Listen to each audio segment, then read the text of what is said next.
দেখো না মাটির বিছানা, কবরে কি যাইবা না, অবশেষের ঠিকানা, কবরে কি যাইবা না। কথা কোন ঠিক কিনা? এ দুনিয়ায় সবই পর, কবর যে তোর আসল ঘর। এ দুনিয়ায় সবই পর, কবর যে তোর আসল ঘর। কেমন সেটাই থাকবি পরে, শুধুই মাটির বিছানা। কেমন সেটাই থাকবি পরে, শুধুই মাটির বিছানা। চিন্তা করে দেখো না, কবরে কি যাইবা না, অবশেষের ঠিকানা, কবরে কি যাইবা না। এ দুনিয়া ছাড়িয়া কোথায় যাইবা ভাগিয়া। কথা বল ঠিক কিনা? এ দুনিয়া ছাড়িয়া কোথায় যাইবা ভাগিয়া। মরণ তোমায় লইবে গিরি, যতই কর বাহানা। মরণ তোমায় লইবে গিরি, যতই কর বাহানা। চিন্তা করে দেখো না, কবরে কি যাইবা না, অবশেষের ঠিকানা, কবরে কি যাইবা না। বুকে ভরা অহংকার, চিনো না আজ খোদার ঘর। কথা কর। বুকে ভরা অহংকার, চিনো না আজ খোদার ঘর। কবরের লাগিয়া কি তোর মোটেও মায়া লাগে না। কবরের লাগিয়া কি তোর মোটেও মায়া লাগে না। চিন্তা করে দেখো না, কবরে কি যাইবা না। চিন্তা করে দেখো না, কবরে কি যাইবা না, অবশেষের ঠিকানা, কবরে কি যাইবা না। শুধুই মাটির বিছানা, কবরে কি যাইবা না।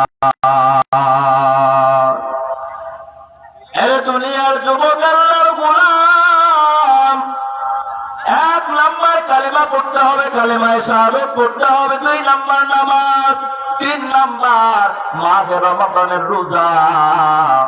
অনেকই আছে, অনেক শক্তি আছে, শরীরটাও ভালো থাকে, কিন্তু মাহে রমাদান আসলেই পেটের ব্যথা শুরু হয়। কথা কোন ঠিক কিনা?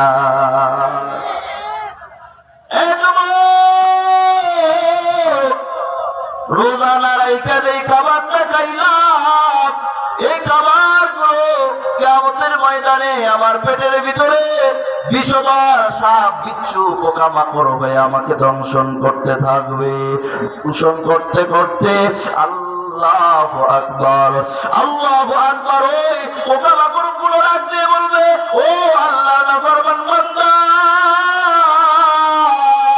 দুনিয়াতে আল্লাহর নাফরমানি কইরা আমরা খাদ্যগুলো তোমার ভেতরে খেয়েছিলাম, তোমার পেটের ভেতরে দিয়ে আরাম করেছিলা, আজকে মজা চাখো, কেমন লাগে। কথা কোন ঠিক কিনা? এই জন্য মাহে রমাদানের রোজা রাখবা, সামনে মাহে রমাদান। এরপরে 4 নাম্বার টাকা থাকলে যাকাত প্রদান করবা।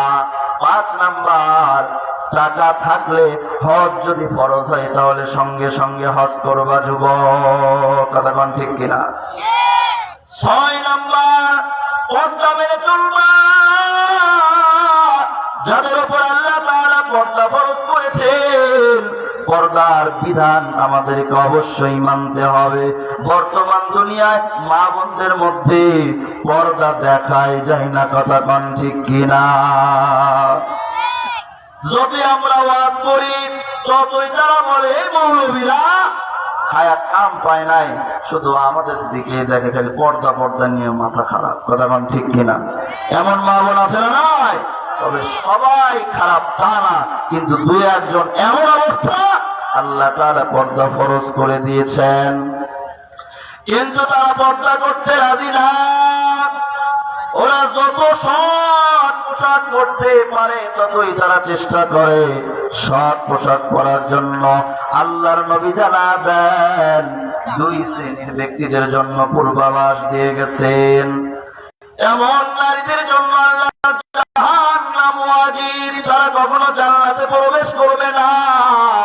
ও নবীর উম্মত গো, ভালো করে মনোযোগ সহকারে শ্রবণ করো যুবক। এমন নারী যারা এমন পোশাক পরবে, এমন টাইট ফিটিং পোশাক পরবে মা, পোশাক পরার পরেও আল্লাহর নবী বলেন তারা উলঙ্গের মতো। ওয়ানিসা কাসিয়াতুন আরিয়াতুন, এমন নারী যারা পোশাক পরার পরেও উলঙ্গ দেখায়। কথা কোন ঠিক কিনা? অর্থাৎ এমন টাইট ফিটিং পোশাক পরে, যে টাইট ফিটিং পোশাক পরার কারণে বাহির থেকে সব দেখা যায় যে কোন জায়গায় কত মোটা কত চিকন। কথা বলেন ঠিক কিনা? আবার এমন পোশাক পরিধান করে, জর্জেট মার্কা পোশাক, এই পোশাক গুলো পরার পরেও বাহির থেকে ভেতরে সব অঙ্গ প্রত্যঙ্গ গুলো দেখা যায়। কথা কোন ঠিক কিনা? এমন পোশাক যদি আমার কোন মা, আমার কোন বোন পরে, তাহলে আল্লাহ পাক রব্বুল আলামিনের জান্নাত তাদের জন্য হারাম হবে, আল্লাহর জাহান্নাম তাদের জন্য ওয়াজিব হয়ে যাবে। কথা কোন ঠিক কিনা? কারণ আল্লাহ তাআলা জানালেন ওয়াকারনা ফি বুয়ুতিকুন্না ওয়ালা তাবাররাজনা তাবাররুজাল জাহিলিয়াতিল উলা।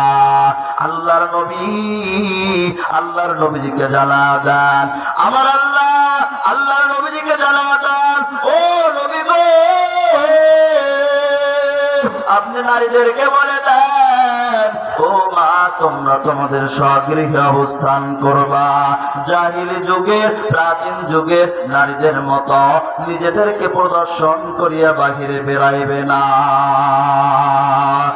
জাহিলি যুগের নারীরা যেমন ভাবে চলত, আজকের সারা পৃথিবীর মেয়েরাও কিন্তু ওইভাবে চলা শুরু করছে। কথা কোন ঠিক কিনা? যুবকেরা কথা বলতে হবে, ঠিক কিনা? আমি একটু তালে তালে মিলাই দেয়। ও আল্লাহ রে, আল্লাহ রে, কোন দুনিয়ায় পাঠাইলা আমারে। ও আল্লাহ রে, আল্লাহ রে, কোন দুনিয়ায় পাঠাইলা আমারে। বর্তমানের মাইয়া বলার দেখো কি কারবার, লম্বা চুল কাটিয়া আবার মাথায় লাগায় ক্যাপ। আল্লাহ রে, কোন দুনিয়ায় পাঠাইলা আমারে। ও আল্লাহ রে, আল্লাহ রে, কোন দুনিয়ায় পাঠাইলা আমারে। জিন্সের প্যান্ট শার্ট পরিয়া রাস্তা দিয়া যায়, পোলা নামাইয়া এটা চিনা বড় দায়। কোথায় কর? ও আল্লাহ রে, আল্লাহ রে, কোন দুনিয়ায় পাঠাইলা আমারে। হিন্দি গানের টান মারিয়া রাস্তা দিয়া যায়, আবার কারো সুরে সুরে বুকটা পাইটা যায়। কথা বল ঠিক কিনা? ও আল্লাহ রে, আল্লাহ রে, কোন দুনিয়ায় পাঠাইলা আমারে। বর্তমানের মাইয়া বলার সমান সমান মান, মগা পিছে মগি, সামনে হুন্ডারি ড্রাইভার। কথা কর? ও আল্লাহ রে, আল্লাহ রে, কোন দুনিয়ায় পাঠাইলা আমারে। ও তোমরা যদি পর্দা না মানো মা, মনে রাখবা তোমরা কিন্তু আল্লাহর জাহান্নামে যাইবা। তালে তালে মিলা বললাম মা, কষ্ট নিবা না। মা বোনেরা জাহান্নামে বেশি যাবে। আমার নবী যখন জান্নাতে গেলেন, জান্নাত পরিদর্শন করলেন, জাহান্নাম যখন পরিদর্শন করলেন, তখন আল্লাহর নবী দেখলেন যে নারীদের অংশ জাহান্নামের মধ্যে বেশি। আউযুবিল্লাহ বলবেন না? তাদের অংশ বেশি, নারীদের অংশ জাহান্নামে বেশি। আল্লাহর নবী প্রশ্ন করলেন, ভাই জিবরাইল, নারীদের অংশ জাহান্নামে বেশি কেন? আল্লাহর নবীকে জানা দেন দুইটা কারণে নারীরা বেশি জাহান্নামে যাবে। কয়টা কারণ? ও বাবা মুখস্থ করে যাও, দুইটা কারণে নারীরা বেশি জাহান্নামে যাবে। নাম্বার 1, স্বামীর অকৃতজ্ঞ করে। স্বামীর অকৃতজ্ঞ হওয়ার কারণে নারীরা বেশি জাহান্নামে যাবে। স্বামী সারা জীবন পোশাক খাবার সব দিয়ে আসলো, এক সেজনে যদি দিতে না পারে, বলে তুমি কিছুই দিতে পারলা না, তোমার কাছে শান্তি পাইলাম না। কথা বল ঠিক কিনা? আপনাদের এদিকে নাই? আছে? এক নম্বর কারণ নারীরা জাহান্নামে বেশি যাবে, তার 1 নম্বর কারণ স্বামীর অকৃতজ্ঞ হওয়ার কারণে। 2 নম্বর স্বামীকে বেশি বেশি লানত করার কারণে। কথা বল কি? সবচাইতে দুনিয়ার মধ্যে যত লানত আছে সব স্বামীর উপর দেয়। কথা বল ঠিক কিনা? হে দেওয়ার আর কোন জায়গা পায় না, একটা জায়গা পাইছে আল্লাহর রাস্তায়। সেটা কি? স্বামীকে বেশি বেশি লানত করে। বুঝাবার জন্য বলছি না, ভালো করে শুনিয়া নাও। 2টা কারণে মা, 2টা কারণে বোন, 2টা কারণে নারীরা বেশি জাহান্নামে যাবে। নাম্বার 1 স্বামীর অকৃতজ্ঞ, নাম্বার 2 স্বামীকে বেশি বেশি লানত করার কারণে। ও মা, তোমরা সহজে আল্লাহর জান্নাতে যাইবা 4টা আমল বলে যায়। নাম্বার 1 5 ওয়াক্ত নামাজ পড়বা মা। নাম্বার 2 নাম্বার হলো তোমরা মাঘে রমাদানের রোজা রাখবা। তোমরা মাঘে রমাদানের রোজা রাখবা, কারণ অনেক মা দেখা গেছে মাসের মধ্যে যেই কয়টা রোজা মিস যায়, বাকি 11 মাসেও অনেক মা উঠাইতে পারে না। কথা বল ঠিক কিনা? এমন অলস নারীরা আছে না নাই? আছে না? আবার অনেক মা আছে ভালো, তারা আবার আদায় করে। 2 নাম্বার ভালো করে মুখস্থ করে যান, ওয়াজ বাড়িতে নিয়ে যাবেন ইনশাআল্লাহ। তাহলে 1 নাম্বার কি বললাম?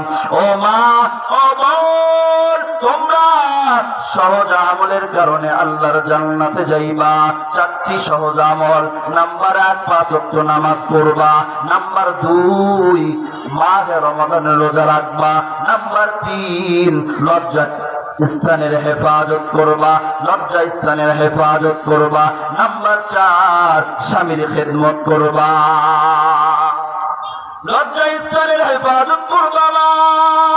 তোমার ওই লজ্জা স্থান তোমার স্বামীর পক্ষ থেকে তোমার কাছে আমানত। তোমার স্বামী কামাই করার জন্য, ব্যবসার জন্য, ক্ষেতের জন্য বাহিরে যায়। অনেক স্বামী বিবির জন্য, সন্তানের জন্য, পরিবারের জন্য প্রবাসে যায়। কথা বল ঠিক কিনা? এরা ওই জায়গায় কষ্ট করতেছে। আর অনেক বিবি আছে ব্যাংকের টাকা পাইয়া এরা তাদের বয়ফ্রেন্ড লইয়া পার্কে পার্কে ঘরে। কথা বল ঠিক কিনা? শহরে বাজারে দেখো নারীদের ঢাল, পর্দাবিহীন তারা করে ঝলমল। বিরক্ত হন? শেষ করে দিব? এই যুবক, বাস্তব কথা বলছি যুবক, মা বোনেরা আমার উপর হয়তো একটু রেগে যাবে। ও মা, এই তো তোমাদের বয়ান, তোমাদের বয়ান ভালো করে মনোযোগ দিয়ে শ্রবণ করো মা। শহরে বাজারে দেখো নারীদের ঢাল, পর্দাবিহীন তারা করে ঝলমল। অন্যকে তার দিকে আশেকে বানায়, দেশটা যে ধ্বংস নারীর বেপরদায়। সবার মুখে একই আওয়াজ, হায় হায় হায়। কথা বল। ইবলিসে আজম বাংলাদেশে আগমন হয়েছে নারী।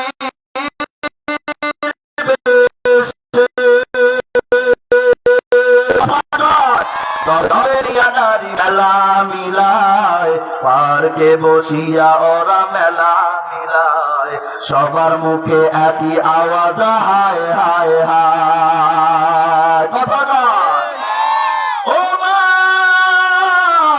আজ থেকে পর্দা করবা মা, ইনশাআল্লাহ 5 ওয়াক্ত নামাজ পড়বা, মাঘে রমাদান আসলে রোজা রাখবা, নিজের লজ্জা স্থান তুমি হেফাজত করবা।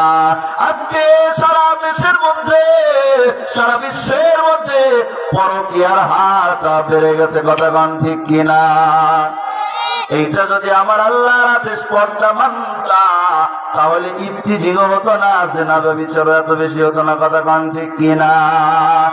আজকে সারা বাংলার দিকে নয়, সারা বিশ্বের দিকে দেখাইলে ডিভোর্সের হার বাড়ছে না কমছে? কথা কন না কে? ডিভোর্সের হার বাড়ছে, কারণ আল্লাহর বিধান আমরা মানি না, আমরা পর্দা করি না। আল্লাহ তাআলা কোরআনে হাকিমে জানায়া দেন, কুল্লিল মুমিনিনা ইয়াগুদ্দু মিন আবসারিহিম ওয়া ইয়াহফাযু ফুরুজাহুম। আল্লাহ জানায়া দেন, ও নবী আমার, আপনি মুমিন পুরুষদেরকে জানা দেন, তারা যখন রাস্তা দিয়ে চলবে, চলার সময় তাদের দৃষ্টিকে তারা অবনত করবে, সংযত করবে, নিচু করবে, নিচের দিকে করবে, কথা ঠিক কিনা? এটা আদেশ কার? জবান খুলে বলতে হবে, কার আদেশ? কার আদেশ?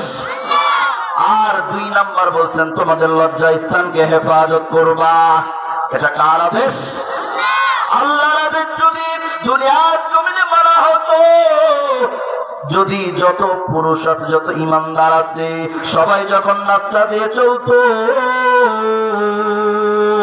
আর তাদের দৃষ্টি শক্তি যদি নিচের দিকে রাখতো, আর তাদের লজ্জা স্থান যদি হেফাজত করত, আপনাদের কাছে প্রশ্ন, বলেন এত ইফতিজিং কি আর হতো? এত জিনা ব্যভিচার কি হতো? আমার পরে আল্লাহ জানাতেন, وَقُلْ لِلْمُؤْمِنَاتِ يَغْضُضْنَ مِنْ أَبْصَارِهِنَّ وَيَحْفَظْنَ فُرُوجَهُنَّ। আল্লাহ তাআলা জানাতেন, আই নবী আমার, মুমিনাত, মুমিন নারীদেরকে আপনি জানা দেন, মুমিন নারীদেরকে আপনি জানা দেন, তারা যখন রাস্তা দিয়ে বের হয়, তারাও যেন তাদের দৃষ্টিকে সংযত রাখে, নিচের দিকে রাখে, নিচু করে, কথা কোন সুবহানাল্লাহ। আবার তারাও যেন তাদের লজ্জা স্থানকে হেফাজত করে। আচ্ছা বলেন, আল্লাহ তাআলার এই 2টা আদেশ যদি সবাই আমরা মানতাম, তাহলে কি দুনিয়াতে এত ইফতিজিং আর এত জিনা ব্যভিচার হতো? সবাই বলেন। যারা বলে না তারা মনে বুঝতে হোক, তারা আল্লাহর পক্ষে না শয়তানের পক্ষে? সবাই একটু জবান খুলে বলেন, এটা তো আল্লাহর কোরআনের আয়াত। তাহলে এত জিনা ব্যভিচার হইতো? আজকে সারা বাংলায় নয়, শুধু সারা বিশ্বে তাকান, দেহাপনা বেড়ে গেছে, নির্লজ্জতা বেড়ে গেছে, পরকীয়ার হার বেড়ে গেছে। আজকে মা বোনদেরকে টিকা রাখা যাচ্ছে না, একটাই কারণ, পর্দা না করার কারণে, কথা কোন ঠিক কিনা?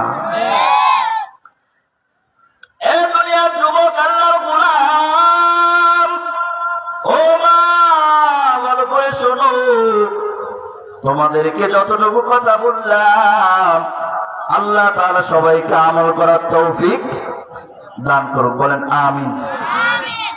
আমি বলতেছিলাম, আমার নবীকে আল্লাহ তাআলা এই দুনিয়ার জমিনে পাঠাইছেন সারা বিশ্ব জগতের জন্য রহমত স্বরূপ। কি স্বরূপ বলেন? আমার নবী আসমানের জন্য যেমন রহমত, আমার নবী জমিনের জন্য তেমন রহমত, আমার নবী নারীদের জন্য যেমন রহমত, আমার নবী স্ত্রীদের জন্য রহমত। আগের যুগে স্ত্রীদেরকে অনেক জুলুম অত্যাচার করা হতো, আল্লাহর নবী জানা দেন, আল্লাহর আদেশ, ওয়াশিরুহুন্না বিল মারুফ।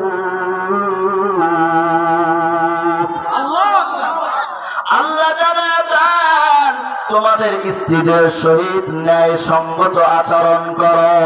সুবহানাল্লাহ বলেন। আমার নবী স্ত্রীদের জন্য রহমত হয়ে গেলেন। আমার নবী মা জাতির জন্য রহমত। আমার নবীজিকে প্রশ্ন করা হয়, ও নবী আমার, সব ব্যবহার পাওয়ার মতো বেশি হকদার কে? আল্লাহর নবী জানাতেন তোমার মা। আবার প্রশ্ন করেন, আবার উত্তর হয় তোমার মা। আবার প্রশ্ন করেন, আবার উত্তর দেন তোমার মা। চতুর্থবার গিয়ে বলেন তোমার বাবা। আল্লাহর নবীর কারণে মা জাতিদের সম্মান 3 গুণ আল্লাহ বাড়ায় দিয়েছেন। সুবহানাল্লাহ। নবীর উম্মতের দল, এ দুনিয়ার যুবক, ও মা, জাহিলিয়াতের যুগে তোমাদের সম্মান ছিল না, ইসলাম আসার আগে তোমাদের সম্মান ছিল না, মানুষ তোমাদেরকে অনেক লাঞ্ছিত বঞ্চিত করত। ও মা, ইসলাম এসে তোমাকে অনেক সম্মানিত করেছেন, অনেক সম্মান দান করছেন আল্লাহ। কথা বলেন ঠিক?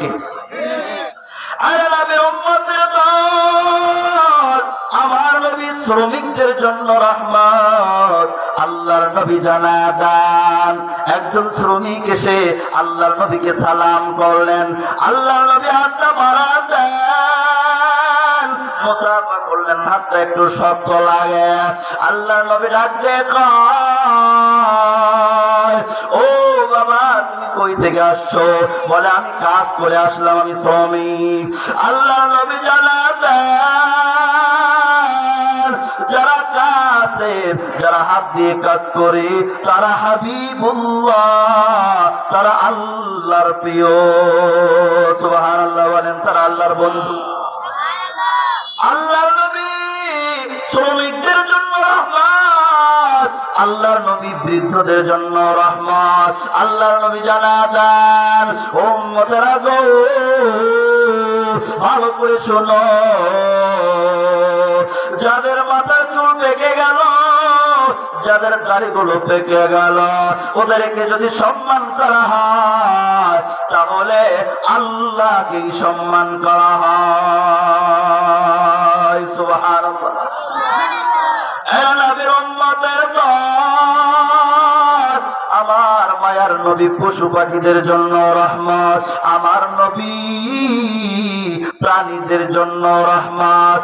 আল্লাহ নবী যে একটা বাগানের দিকে যায়, বাগান অতিক্রম যখন করলেন, বাগানের ভিতরে যাওয়ার পর হঠাৎ করে একটা উট নবীজির পায়ের কাছে এসে দাঁড়িয়ে যায় আর চিল্লাইতে লাগলো। আল্লাহ নবীজি বুঝতে পারলেন এই উট কি বলে। এইবার মালিককে ডাক দিয়ে কয়, ও মালিক, তোমার উট আমাকে নালিশ জানায়, আমি নবীকে আবেদন করছি, আমার মনি আমার দ্বারা কাজগুলো বেশি বেশি করে নেয় আর আমার খাবারটা কম দেয়। ও মালিক, ভালো করে শোনো, এরা কথা বলতে পারে না, এদের প্রতি তোমরা দয়াবান হও, এদেরকে খাবার গুলো বেশি দাও, মহাব্বত করো, জুলুম করো না। আমার নবী প্রাণীদের জন্য রহমত। আল্লাহর নবী মদিনায় এক রাস্তা দিয়ে চলতেন, চলতে চলতে দেখে নাকি ইহুদির বাচ্চা একটা হরিণকে শিকার করছে, হরিণীকে শিকার করছে। হরিণীকে শিকার করার পর গাছের সঙ্গে বেঁধে রাখছেন। এই গাছের সঙ্গে যখন বেঁধে রাখছে, এই হরিণী নবীজির চেহারার দিকে তাকায় আর ডাকতে কয়, নবী আমার, আমার কিছু দূর পাহাড়ের কিনারায় আমার ছোট ছোট ছানাগুলো আছে, তাদেরকে দুধ পান করানোর সময় হয়ে গেল। ও নবী, আমার একটু ছেড়ে দেওয়ার ব্যবস্থা করেন, আমি গিয়ে দুধ পান করাইয়া আবার এই জায়গায় হাজির হয়ে যাব। আল্লাহ নবীজি ইহুদিকে ডাক দিয়ে বলেন, ইহুদি, কিছু সময়ের জন্য এই হরিণীকে তুমি ছেড়ে দাও। ইহুদি ডাক দিয়ে কয়, নবী আমার, কত কষ্ট করে করে করে করে আমি হরিণীকে শিকার করলাম, এইটা যদি ছেড়ে দেয় আসার তো কোনো ভরসা নাই, না আসতে পারে। আপনি নবী যদি জিম্মা হন তাহলে আমি ছাড়ে দিতে পারি। এরা নবীর উম্মতের দল, একটু মুকাল্লার গোলাম। নবী ডাক দিয়ে কয়, ও ইহুদি, ঠিক আছে, আমি হরিণের পক্ষ থেকে জিম্মা দেওয়া হয়ে গেলাম, ছেড়ে দেওয়া হলো। কিছুক্ষণ পর হরিণটা আবার দৌড়ে এসে গেল। এইবার ইহুদি ডাক দিয়ে কয়, একটা প্রাণী যদি আপনার চিনতে পারে, আমি মানুষের চিনতে পারলাম না, ইহুদি কালিমা পড়ে মুসলমান হয়ে যায়। সুবহানাল্লাহ। শুধু তাই নয়, আমার নবীজি, আমার নবী যেমন মানুষের জন্য রহমত, তেমনি পশু পাখির জন্য রহমত। আমার নবী মানুষের জন্য রহমত, আমার নবীর রহমত মানুষেরাও পেয়েছে, মানুষেরাও উপকৃত হয়েছে। অন্য অন্য নবীর উম্মতেরা গুনাহ করার সঙ্গে সঙ্গে, পাপ করার সঙ্গে সঙ্গে আল্লাহর গজব এসে তাদের চেহারা বিকৃত হয়ে যেত। আল্লাহর নবী ডাকতে কয়, আল্লাহ, গুনার কারণে, অপরাধের কারণে, পাপের কারণে আমার উম্মতের চেহারা আপনি বিকৃত করবেন না। সুবহানাল্লাহ। আল্লাহ কবুল করছেন।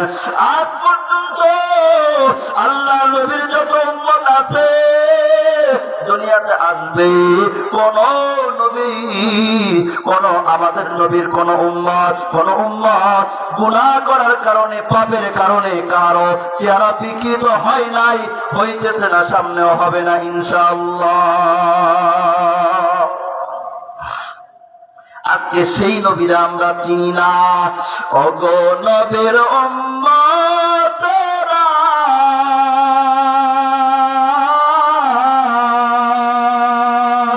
হয়ে আজি দিশাহারা, কোরআন হাদিস ছেড়ে চলো, কোরআন হাদিস ছেড়ে চলো। যখন যাহা চাই মনে, নবী বিনে কে তারাবে পুলসিরাত মিজানে, নবী বিনে কে তারাবে পুলসিরাত মিজানে। চলো চলো নবীর উম্মত, চলো নবীর সন্ধানে, নবী বিনে কে তারাবে পুলসিরাত মিজানে, নবী বিনে কে তারাবে পুলসিরাত মিজানে। নবী আমার জীবন ভরে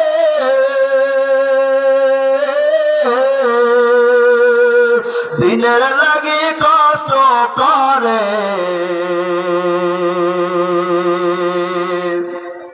দান দান শহীদ করিলেন উহুদেরই ময়দানে, নবী বিনে কে তারাবে পুলসিরাত মিজানে, নবী বিনে কে তারাবে পুলসিরাত মিজানে। এমন এতিম নবী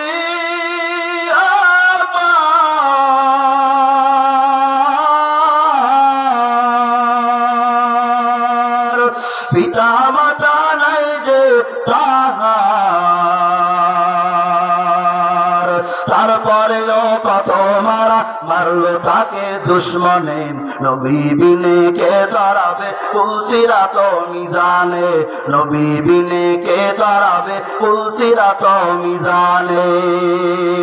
নবীর মায়া নাই কি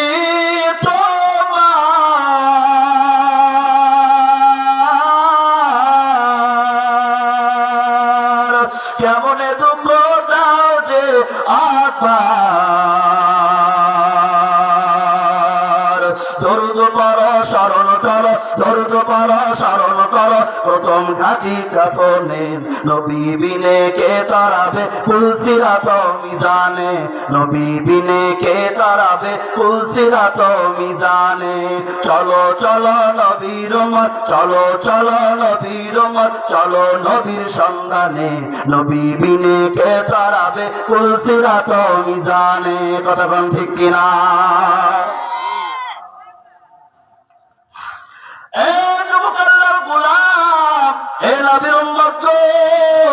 মুসলমান ইমানদার, আজকে সেই নবীরা আমরা চিনলাম না।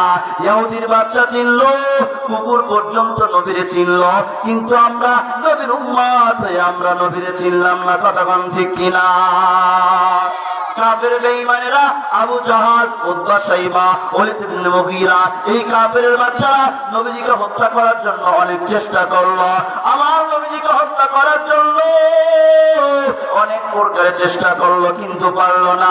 এক ইহুদির বাচ্চা এইবার সে মনে মনে ভাবলো, আমি একটা কুকুর লালন পালন করব, কারণ আমি যদি কুকুর লালন পালন করে আমি কোনোভাবে তাকে পোষ মানাইতে পারি, আমি পোষ মানানোর পর এই কুকুরের মাধ্যমে নবীকে হত্যা করব, তাহলে বড় বড় বড় বড় নেতা থেকে বড় বড় উপঢৌকন পাইব। এইবার ইহুদির বাচ্চা একটা কুকুর পালা শুরু করলো। এইবার কুকুর পালার পর লালন পালন করতে করতে যখন নাজুস নুজুস হইল, একটু বড় হইল, এইবার এই কুকুরটা যখন পোষ মানা গেল, ওই কুকুরকে যা বলে তাই করে, যে কোনো জিনিসকে আক্রমণ করতে বলে তাই শোনে। এবার পরিপূর্ণভাবে পোষ মানা গেল। এইবার এই ইহুদির বাচ্চা নবীর কাছে যায়, আল্লাহর পয়গম্বরের কাছে যায়, পয়গম্বরকে ডাক দেয়, নবী আমার বাড়িতে আপনার দাওয়াত, আপনার সাহাবায়ে কিরামকে সঙ্গে নিয়ে আসবেন।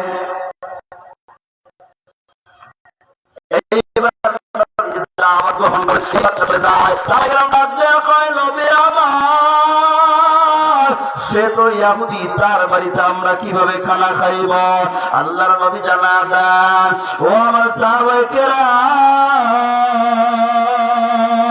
আমরা প্রথমে ইহুদিকে আমরা ইসলামের দাওয়াত করব, সে যদি ইসলাম কবুল করে তাহলে আমরা তার বাড়িতে খাইব, সে আমাদের মুসলমান ভাই। আর যদি ইসলামকে পরিত্যাগ করে তাহলে আমরা তার বাড়িতে আর খাবো না, বিদায় হয়ে চলে আসব। এইবার যখন ওই তারিখটা সামনে এসে যায়, এইবার নবী আমার দয়ার নবী, মায়ার নবী সাহাবায়ে কিরামদেরকে নিয়ে রওনা দিয়ে দিলেন। এইবার ইহুদির বাচ্চা বাড়ির সামনে কুকুরটা নিয়ে দাঁড়িয়ে আছে। এইবার নবীজি যখন আসছে, এক পা দু পা করে যখন সামনের দিকে অগ্রসর হয়, এবার নবীজি সাহাবায়ে কিরামদেরকে নিয়ে রাস্তার মধ্যে আসতেছে, অনেক দূরে থেকে দেখা যায়। এইবার ইহুদির বাচ্চা কুকুরকে ডাক দিয়ে বলে, কুকুর শোন, ওই যে দেখবা কিছু মানুষ সামনে আসতেছে, তার মধ্যে সব চাইতে চেহারার অধিকারী, ভালো সুন্দর চেহারার অধিকারী যেই ব্যক্তি, সবার সামনে যেই ব্যক্তি, তার উপর গিয়ে আক্রমণ করবি। নাউজুবিল্লাহ। এইবার কুকুর একটা দৌড় দিল, এর নবীর উম্মতের দল, এই দুনিয়ার যুবক, এইবার ইহুদির বাচ্চাটা কুকুরটাকে ছেড়ে দিল। এইবার কুকুর যায়, নবীর সামনে গিয়ে হাজির হয়। নবীর চেহারা থেকে যখন তাকায়, আমার মায়ার নুরানি চেহারা, মায়ার নবীর নুরানি চেহারা দেখা কুকুর দাম করে থেমে যায়। আল্লাহ নবীর চেহারা থেকে তাকায়, আবার কুকুরটা ব্যাক করে ইহুদির কাছে চলে আসে। এবারে ইহুদি ডাক দেখায়, হে কুকুর, তুই আক্রমণ না করে কেন আসলি? আবার যা। আবার কুকুরটার তাড়িয়ে দেয়, মারপিট করে তাড়িয়ে দেয়, যা যা আক্রমণ কর, সামনে যেই বান্দা, সামনে যেই ব্যক্তি, তারা আক্রমণ করে শেষ করে দিবি। এইবার কুকুরটা আবার সামনে যায়, কুকুর সামনে দৌড়ায়, সামনে দৌড়াইতে দৌড়াইতে নবীর সামনে যায়, নবীর সামনে গিয়ে ব্রেক করে দিল। আল্লাহর নবীজির চেহারার দিকে তাকায়া এইবার কুকুরটা থেমে যায়। আল্লাহ নবী তাকে আসে, কুকুরটা আবার পিছন থেকে ব্যাক হয়ে চলে আসে। ইহুদির বাচ্চা কুকুরকে আবার আঘাত করে আবার তাড়া দেয়, আবার বলে যা যা, আমার কথা কেন শুনছিস না, যা চলে যা। আবার ওই আল্লাহর বান্দাকে আবার তুই আক্রমণ কর। এইবার কুকুর আবার আসে, আল্লাহর নবীর সামনে এসে ব্রেক হয়ে যায়, আল্লাহর নবীর সামনে এসে দাঁড়িয়ে যায়। আল্লাহ নবীর চেহারার দিকে তাকায়, ওই নবীর উম্মত গো, আল্লাহ নবীর চেহারার দিকে তাকাইয়া কুকুরটা আবার পিছনের দিকে ফিরে যায়। এইবার ইহুদির বাচ্চা এবার কুকুরকে যখন মারা শুরু করলো, কুকুরটাকে লাফ দিয়ে বলে, কুকুর তোরা আমি এতদিন পর্যন্ত লালন পালন করলাম, নাদুস নাদুস বানাইলাম, এত খানা খাওয়াইলাম, এত টাকা পয়সা খরচ করলাম, আমার কথা শুনবি? আজকে দেখতেছি তো তুই আমার কথা শুনছিস না, আর এইবার করে পাঠাইবো, এইবার যদি আমার কথা না মানস তাহলে তোর কিন্তু খবর আছে।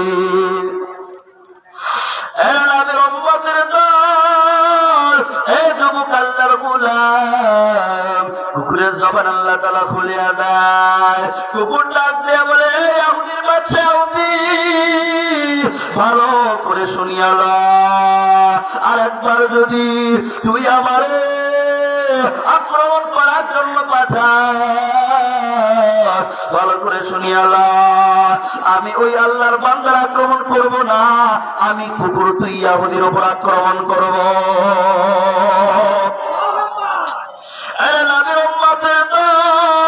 কুকুরের জবান আল্লাহ খুলে দেন। কুকুর ডাক দিয়ে কয়, ইহুদি তুই চিনসনি, ইনি কে? ইনি হলেন আখিরি জামানার শেষ নবী মুহাম্মদুর রাসূলুল্লাহ সাল্লাল্লাহু আর একবার যদি তুই আমার আদেশ করস তাহলে আমি তোকে আক্রমণ করে তোরে দুনিয়া থেকে বিদায় করে দিব। আমার মায়ার নবীর চেহারায় আমি একটা চুলে আসর পর্যন্ত লাগাবো না। আল্লাহু আকবার। এরে যুবক আল্লাহর গোলাম, এইবার নবীজি আস্তে আস্তে আস্তে আস্তে সামনে আসলেন, ইহুদির সামনে এসে গেলেন।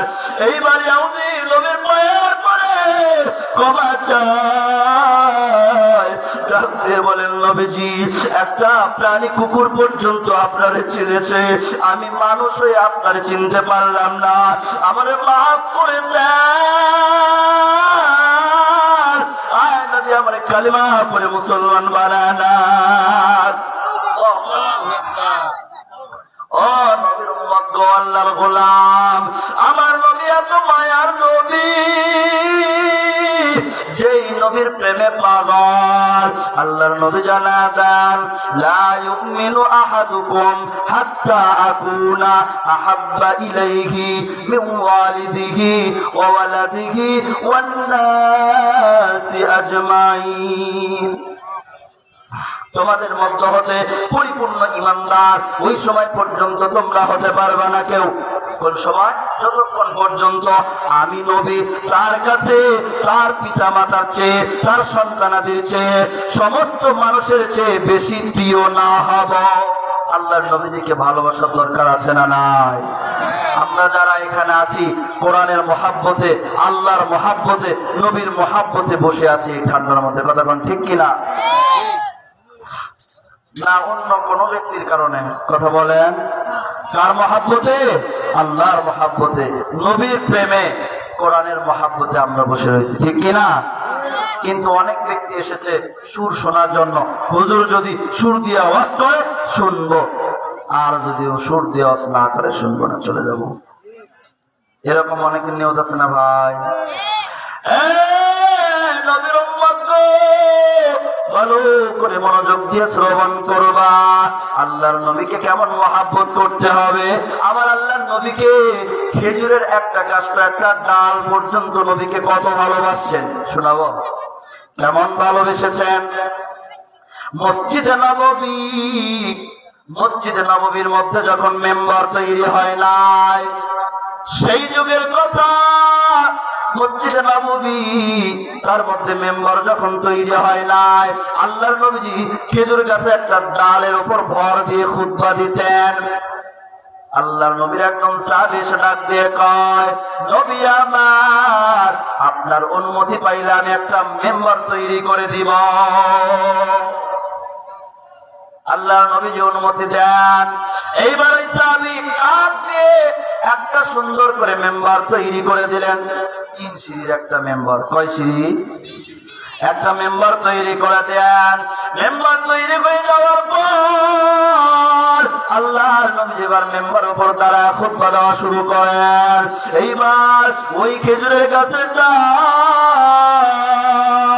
ও নবীর উম্মত গো, এইবার মানুষদের মধ্যে জুমার দিনে সমস্ত মানুষের সামনে মানুষের মতো করে চিল্লানো শুরু করতেছে, চিল্লাইতেছে, কাঁদতেছে। আল্লাহ তাআলা এই খেজুরের ডালের জবানকে আল্লাহ খুলে দেন। এইবার এই খেজুরের ডাল চিল্লা চিল্লা কান্না শুরু করে দেয়।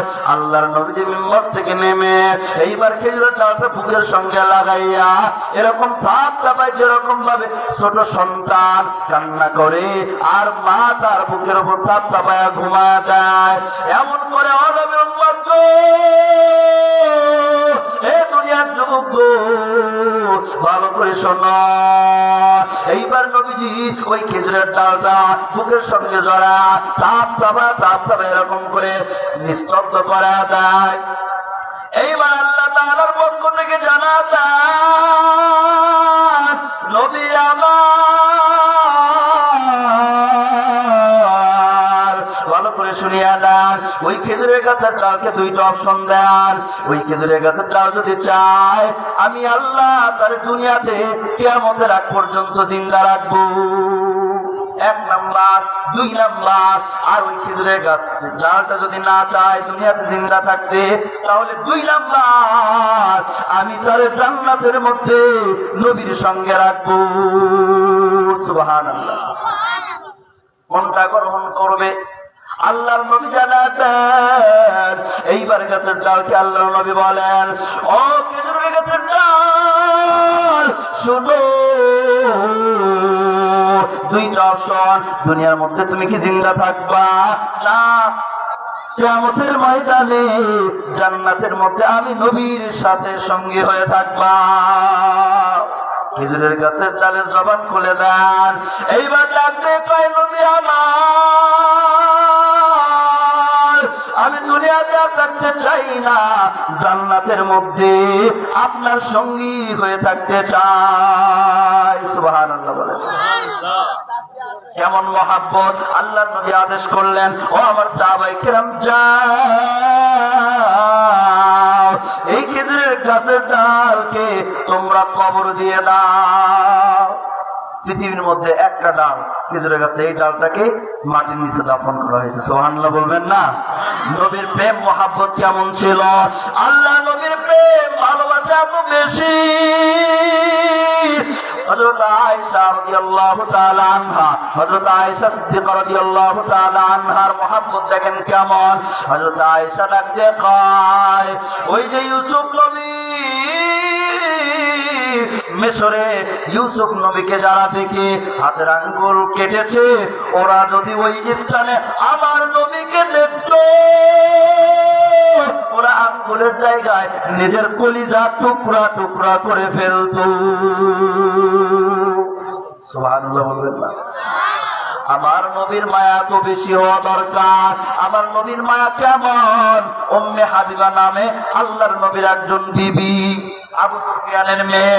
কোন কাজে আবু সুফিয়ান এইবার মদিনায় এসেছে বেড়ানোর জন্য, হঠাৎ করে উম্মে হাবিবার ঘরে ঢুকলো, চৌকির উপর বসেছে। দৌড়ে উম্মে হাবিবা এসে বলে, বাবা তুমি একটু ওঠো, কারণ যেই চাদরে আমার নবী বসেছে, এই চাদরে কোন বেঈমান মুশরিক বলবে, কাফের বলবে, আমি উম্মে হাবিবা এটা সহ্য পাইব না। কেমন মহাব্বত, কেমন মহাব্বত! এরা নবীর উম্মতের দল, আমার নবীকে কেমন মহাব্বত মহব্বত করেছেন আবু বকর। হযরত আবু বকর রাদিয়াল্লাহু তাআলা আনহু ডাক দিয়ে কয়, আমার নবীজির কাছে তিনটি জিনিস প্রিয় ছিল। কয়টা জিনিস? নবীর কাছে কয়টা জিনিস সবচেয়ে বেশি প্রিয় ছিল? কথা কন, কয়টা? আরো জোরে হইল না? তিনটি জিনিস প্রিয় ছিল। নাম্বার 1 সুগন্ধি, নাম্বার 2 নেককার স্ত্রী, নাম্বার 3 নামাজ। এইবার হযরত আবু বকর রাদিয়াল্লাহু তাআলা আনহু এই কথা যখন শুনলেন, সঙ্গে সঙ্গে বলেন, নবী আমার, আমি আবু বকরের কাছেও সবচেয়ে প্রিয় তিনটি জিনিস। কয়টি জিনিস? কথা কন। এক নাম্বার, আমি আবু বকরের কাছে তিনটি জিনিস প্রিয়, তার মধ্যে হলো একটা আমার কাছে বেশি প্রিয়। আমি সব সময় নবীজির পবিত্র চেহারার দিকে তাকা তাকা দেখব। এইটা আমি আবু বকরের কাছে বেশি প্রিয়। সুবহানাল্লাহ বলে। আমি আবু বকরের কাছে 2 নাম্বার প্রিয় জিনিস যেটা, আমার সব সম্পদগুলো আমি নবীর জন্য ব্যয় করব। কার জন্য? কার জন্য? 3 নাম্বার, আমার কন্যা নবীর বিবাহে থাকবে, এইটা আমার কাছে বেশি প্রিয়। সুবহানাল্লাহ বলেন। এরা নবীর উম্মতের দল। ও নবীর উম্মতগণ, আল্লাহর নবীকে কেমন ভালোবেসেছেন হযরত আবু বকর।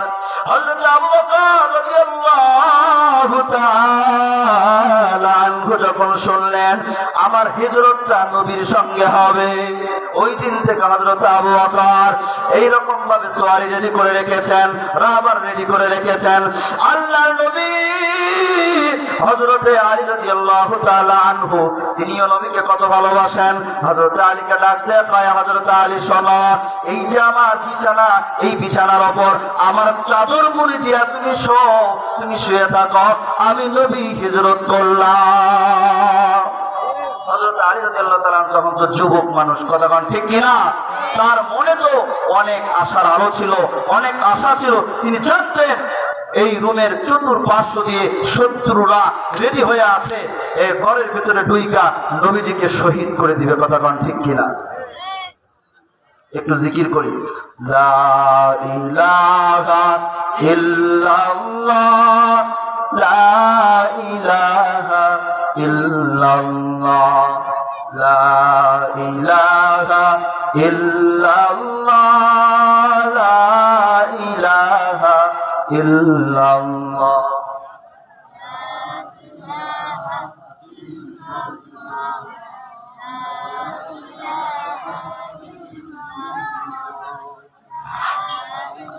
লা ইলাহা ইল্লাল্লাহ, লা ইলাহা ইল্লাল্লাহ, মুহাম্মাদুর রাসূলুল্লাহ। এই দুনিয়ার যুবক ও নবীর উম্মতগণ, এইবার হযরতে বিশ্বনবী জনাবে মুহাম্মদুর রাসূলুল্লাহ সাল্লাল্লাহু আলাইহি ওয়াসাল্লাম এইবার হিজরত করতেছেন হযরত আলীকে নিজের বিছানায় শুয়ে রেখে।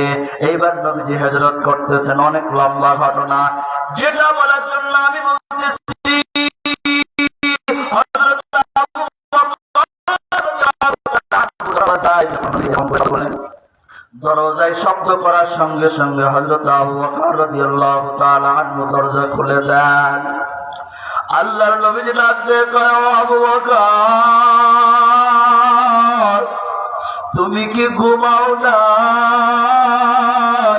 আবু বকর ডাক দিয়ে কয়, নবী আমার, যেই দিন আমি শুনতে পেরেছি, যেই দিন আমি জানতে পেরেছি আপনার সঙ্গে আমার হিজরত হবে, ওই দিন থেকে আমি আবু বকর কখনো কোনোদিনও এই পিঠটা আমি বিছানায় লাগাই না। আরে নবীর উম্মতের দল, আবু বকর ডাকতে কয়, ও নবী গো, ওই দিন থেকে আমি আবু বকর আমার পিঠটা আমি বিছানায় লাগাই নাই। কেন?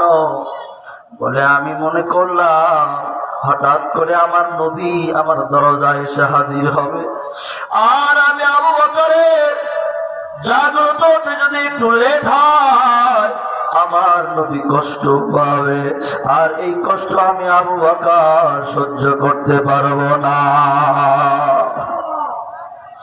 আবু বকর রাদিয়াল্লাহু তাআলা আনহু আমার নবীজিকে কত ভালোবাসতেন।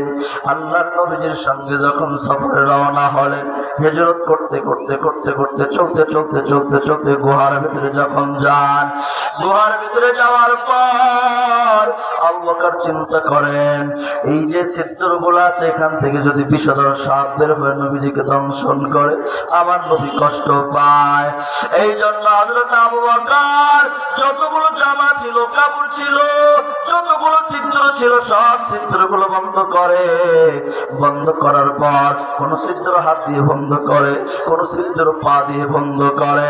ওই পাহাড়ের গুহার মধ্যে একটা সাপ 500 বছর পর্যন্ত নবীর জন্য অপেক্ষা করে। এইবার ওই সাপ যখন দেখলো বিশ্ব নবী এই গুহায় আসার সময় হয়ে গেল, এইবার সাপ যখন দেখে আমি গর্ত থেকে গুহা থেকে আমার স্থান আমি বের হব, কিন্তু দেখে আমার গুহার মুখে তো প্রতিবন্ধকতা এসে গেল। এইবার সাপটা দংশন করা শুরু করলো। হযরত আবু বকর রাদিয়াল্লাহু তাআলা আনহুর পায়ে যখন দংশন করে সাপের বিষে পুরা শরীরটা যেন কালো হয়ে গেল। হযরত আবু বকরের চেহারাটা যেন কালো হয়ে গেল, বিষে পুরা শরীরটা যেন বিষাক্ত হয়ে গেল। এবার চোখ থেকে গরম পানির ফোঁটা নবীর চেহারার উপর পড়লো। আল্লাহর নবীজি হযরত আবু বকরের রানের উপর মাথা দিয়ে ঘুমিয়েছিলেন। এইবার হযরত আবু বকরের চোখের পানির ফোঁটা আমার নবীর চেহারায় যখন পড়ছে, নবীজি এরকম ভাবে ঘুম থেকে যখন জাগ্রত হয়ে গেলেন, আবু বকরের চেহারার দিকে তাকান, চেহারার দিকে তাকা দেখেন আবু বকরের চেহারাটা যেন বিষে বিষাক্ত হয়ে গেছে, কালো হয়ে গেছে। ও আবু বকর, কি হয়েছে তোমার? বলো বলো। বলে গুহার ভিতরে একটা গর্ত আছে, সেই ছিদ্রটা আমি পা দিয়ে বন্ধ করে দিয়েছি, ওখানে বিষধর সাপ আমি আবু বকরের পায়ে দংশন করেছে, সেই সাপের বিষটা আমার পুরো শরীরে ছড়িয়ে গেছে। আল্লাহ নবীজি এই পবিত্র চেহারা মুবারক থেকে, পবিত্র মুখ থেকে আল্লাহ তাআলা থুতু বের করে ওই জায়গায় লাগা দেওয়ার সঙ্গে সঙ্গে বিষগুলো সরে গেছে।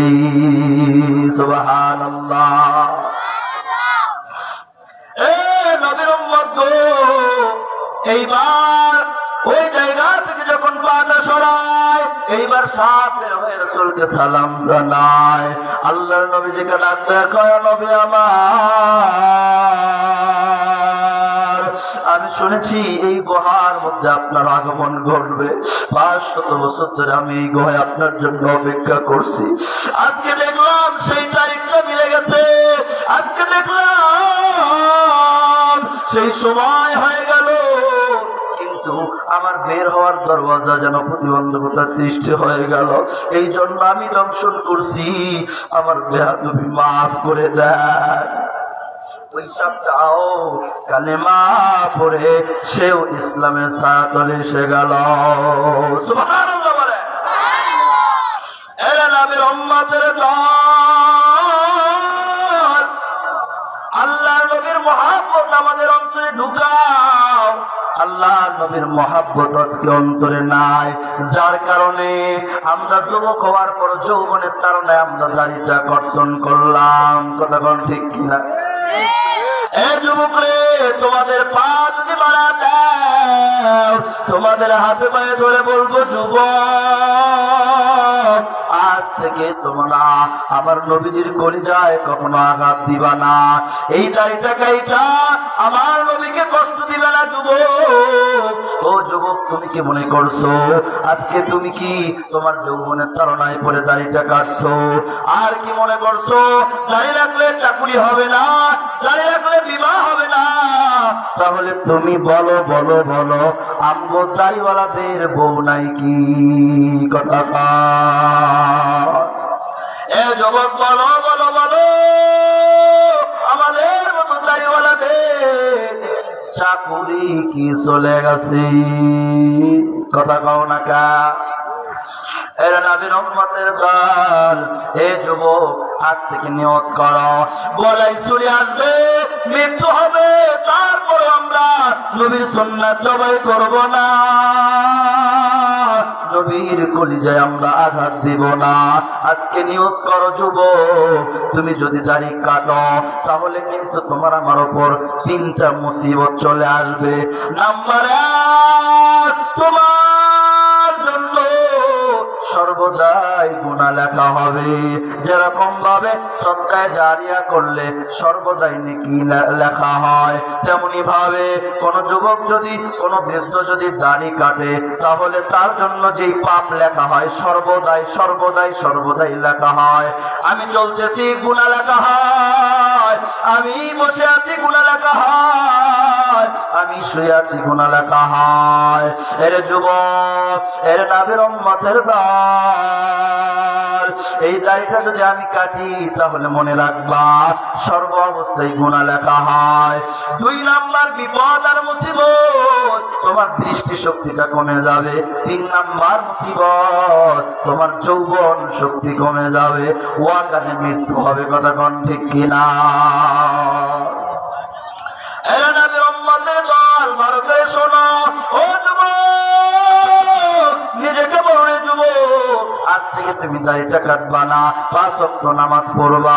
কারণ তোমার মতো যুবক দাড়িওয়ালা 5 ওয়াক্ত নামাজি দেখো দেখো অভাব নাই। তোমার মতো যুবক চাকরি করে 5 ওয়াক্ত নামাজি অভাব নাই। তোমার মতো যুবক 5 ওয়াক্ত নামাজ পড়ে দাঁড়িয়ে আছে, সরকারি চাকরি করা অভাব নাই। ও যুবক, তোমার আমার মতো যুবক র‍্যাব, আর্মি, পুলিশ, বিডিআর তারাও 5 ওয়াক্ত নামাজ পড়ে, তাদেরও অনেকের দাঁড়িয়ে আছে, অভাব নাই। তুমি আমি কেন দাঁড়িয়ে রাখতে পারলাম না? তুমি আমি কেন 5 ওয়াক্ত নামাজ পড়তে পারলাম না?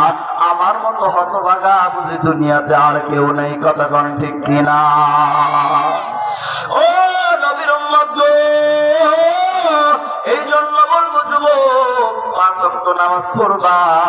ও মা, তোমারে বলবো মা, তোমার সন্তানকে হাফেজ কোরআন বানাও, তোমার সন্তানকে আলেম কোরআন বানাও।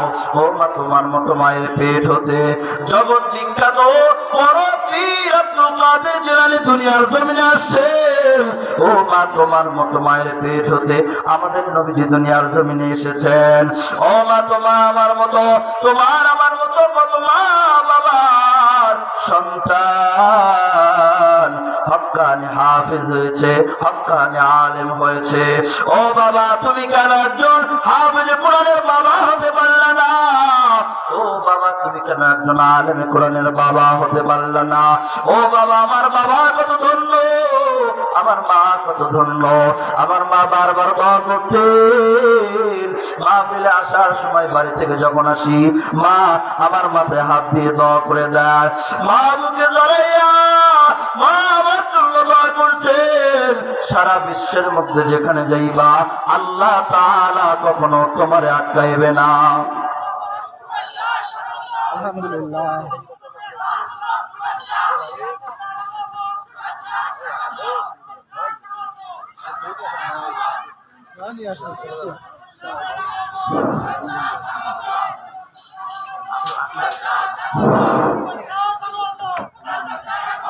পুরাণ বক্তার আগমন, পুরাণ বক্তার আগমন, পুরাণ বক্তার আগমন। রসুলপুরের পক্ষ থেকে পুরাণ বক্তার আগমন। নারায়ে তাকবীর, নারায়ে তাকবীর। পুরাণ বক্তার আগমন রসুলপুরের পক্ষ থেকে। নারায়ে তাকবীর, নারায়ে তাকবীর।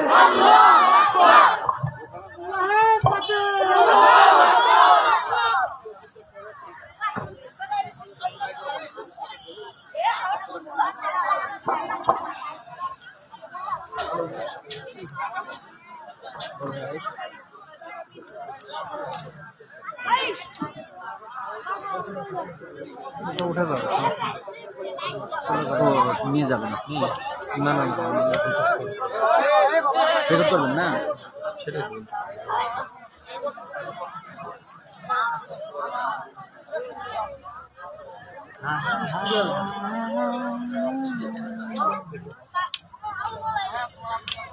আলহামদুলিল্লাহ, জি, কোথা থেকে আমাদের সম্মানিত হযরত এলাকাতে? এখানে আজকের মধ্যমণি তিনি আমাদের সামনে উপস্থিত হয়েছেন।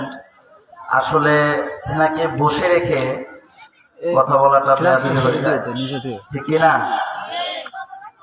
আর তার মধ্যে আপনাদের আজকের আয়োজন আমরা জানি অনেকেই, আসলে আমাদের এই এলাকায় একটা মসজিদ ঘর আছে। এই মসজিদ ঘর ওখান থেকে আসলে এখন ছাদ প্রয়োজন, ছাদ করতে হবে। সেখানে অনেক সিমেন্টের প্রয়োজন, অনেক রডের প্রয়োজন, ইটের প্রয়োজন আছে, বালুর প্রয়োজন।